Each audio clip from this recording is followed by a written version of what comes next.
आज ही Doubtnut app download करें। Doubtnut पर होगा अब आपके सभी मैथ्स, केमिस्ट्री, फिजिक्स और बायोलॉजी डाउट्स का सफाया। बस अपने क्वेश्चन की फोटो खींचो, उसे क्रॉप करो और तुरंत वीडियो सोल्यूशन पाओ। Download now. इस वीडियो में हम बात करेंगे ग्रुप 17 की physical state, melting point and metallic character के बारे में। तो देखिए, अगर हम सबसे पहले उनकी फिजिकल स्टेट के बारे में बात करें तो हम फिजिकल स्टेट उनकी रूम टेम्परेचर पे डिस्कस करेंगे कि रूम टेम्परेचर पे कौन सा जो कंपाउंड है वो आपको किस टाइप से एग्जिस्ट करता है। तो देखिए, अगर फ्लोरीन और क्लोरीन की बात की जाए तो ये तो क्या है, आपके गैसेस हैं, और ब्रोमीन जो है आपका, ये फ्लोरीन और क्लोरीन आपकी गैसेस हो गई। ब्रोमीन Br2 क्या है आपका यहाँ पे, लिक्विड। Br2 है लिक्विड और आयोडीन क्या है आपका, सॉलिड। ठीक है, तो ये तो बात हो गई उनके फिजिकल स्टेट की। अब आप सोच रहे होंगे कि जो उनकी फिजिकल स्टेट है ये इतनी चेंज हुई क्यों है, कि ये gases then liquid then solid. तो इसका रीज़न क्या है कि देखिए, जैसे जैसे आप फ्लोरीन, क्लोरीन, ब्रोमीन और ये आयोडीन, अब जैसे जैसे आप डाउनवर्ड डायरेक्शन में मूव कर रहे हो फ्लोरीन से आयोडीन की तरफ, जब आप मूव कर रहे हो तो जो आपका जो एटॉमिक साइज है, इन एलिमेंट्स का एटॉमिक साइज क्या हो रहा है आपका, इंक्रीज हो रहा है। अब जैसे एटॉमिक साइज इंक्रीज होगा तो जो आपका ईज ऑफ पोलराइजेशन जो है, पोलराइजेशन जो है वो बहुत ही इजीली हो जाएगी। पोलराइजेशन क्या हो रही है आपकी, इंक्रीज हो रही है। कैसे, देखिए, पोलराइजेशन से मतलब होता है कि जो हमारा जो भी एलिमेंट है उसका जो आउटर शेल है,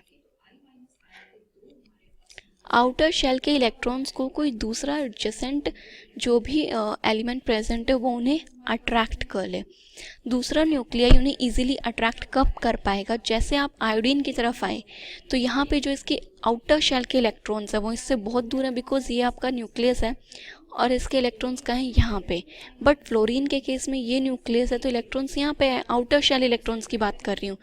तो ये इलेक्ट्रॉन्स आपके इजीली एडजेसेंट जो भी मॉलिक्यूल होगा इन इलेक्ट्रॉन्स को इजीली ले सकता है। यहाँ पे जो इलेक्ट्रॉन प्रेजेंट होगा वो इस इलेक्ट्रॉन को इजीली ले लेगा, क्योंकि ये इसका न्यूक्लियस पे इतना स्ट्रॉन्ग होल्ड ही नहीं है, तो इलेक्ट्रॉन्स इजीली चले जाएंगे। मतलब क्या हुआ कि जब आप डाउनवर्ड डायरेक्शन में आ रहे हो, फ्लोरीन से आयोडीन की तरफ आ रहे हो, तो जो आपकी ईज ऑफ पोलराइजेशन है, या फिर आप इसे ये बोल सकते हो कि जो आपका ईज ऑफ पोलराइजेशन है वो क्या हो रहा है आपका, इंक्रीज हो रहा है।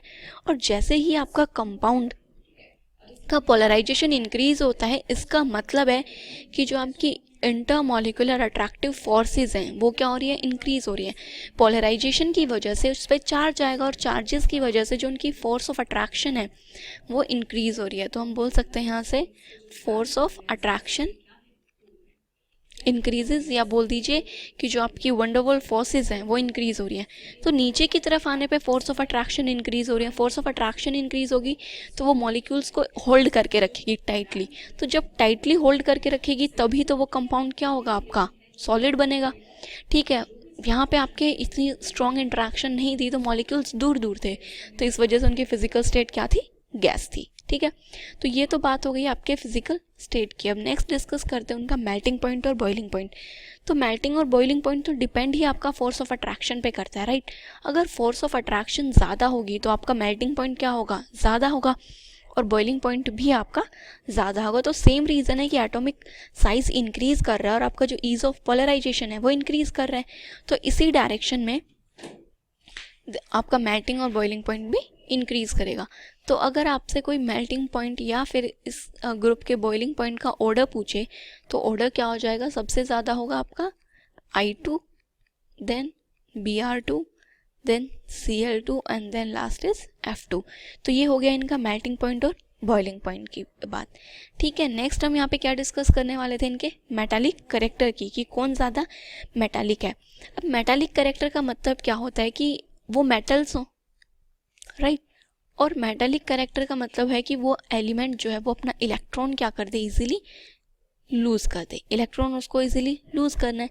तो जैसे ही आप डाउनवर्ड डायरेक्शन में आएंगे फ्लोरीन से, जब आयोडीन की तरफ मूव करेंगे तो आपको पता है कि डाउनवर्ड डायरेक्शन में आपके एलिमेंट्स का साइज इंक्रीज हो रहा है, या फिर ये भी बोल सकते हैं कि उनकी जो इलेक्ट्रोनेगेटिविटी है, इलेक्ट्रोनेगेटिविटी क्या हो रही है, डिक्रीज हो रही है। तो मतलब यहाँ पे उनका अपने इलेक्ट्रॉन्स पे होल्ड वीक हो रहा है। तो नीचे की तरफ आपका जो मेटालिक करेक्टर है वो क्या हो जाएगा, इंक्रीज हो जाएगा। क्योंकि वो वहाँ पे इलेक्ट्रॉन्स अपने लूज़ कर सकते हैं। तो मेटालिक करेक्टर डाउनवर्ड डायरेक्शन में क्या हो रहा है आपका, इंक्रीज़ हो रहा है। तो मतलब कि ये तो फ्लोरीन वगैरह तो क्या हो गए, नॉन मेटालिक करेक्टर शो करेंगे, और नीचे वाले कंपाउंड्स थोड़ा बहुत मेटालिक करेक्टर शो करेंगे। तो ये हो गया इनके मेटालिक करेक्टर्स की बात।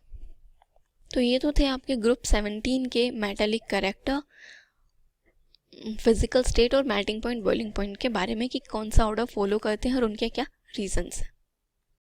क्लास 6 से 12 से लेके नीट, IIT, जेई मेंस और एडवांस के लेवल तक 10 मिलियन से ज्यादा स्टूडेंट्स का भरोसा। आज ही डाउनलोड करें डाउटनेट ऐप या व्हाट्सएप कीजिए अपने डाउट्स 8400 400 400 पर।